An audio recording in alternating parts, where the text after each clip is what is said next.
He's a man who wanted to publish a magazine for women. He had this vision of creating a magazine that accentuated women of color and promoted all of their many accomplishments. He had the same entrepreneurial spirit that Henry Luce had. He started a magazine because he knew it was the right thing to do, and he knew that there was a need for it. He wanted to achieve something that in the end would help people on a massive scale. Dignity, integrity, honor, all those words mean things to him.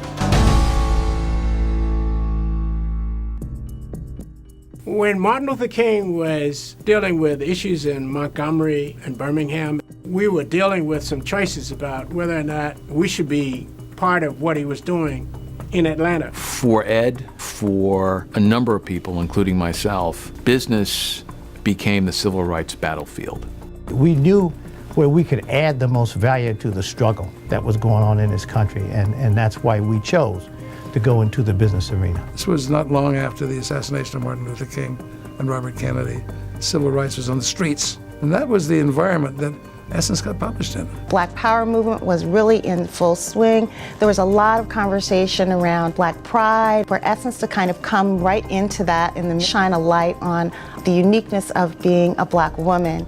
You just cannot understate how important that was. At one point, when we were starting, there was an issue even as to whether or not a client using Black-oriented advertising would actually affect their sales to white people. There was a question as to how would white people feel if they saw their brand was being advertised to Blacks. This was not in 1960, this was 1970. It's actually, when you know Ed, it's not surprising. He started Essence. It's not about him, it's about the idea.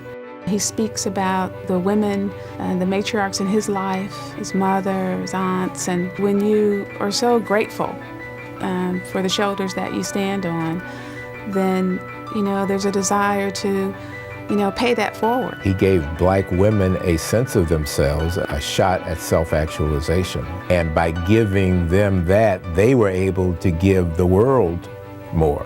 When I handed Ed Lewis the business plan for Latina, the remarkable thing was, on a personal level, he understood the importance of the vision of providing women of color a place where they could celebrate their successes and showcase their beauty and tell their stories.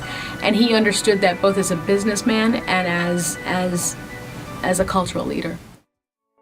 When Essence first started, there were a number of years in which they struggled. He could have gone back into Citibank. He could have joined an investment banking firm. He was committed to the concept of Essence. Were there milestones? Sure. The number one milestone, survival, publishing the next issue. And then finally, of course, it became very successful.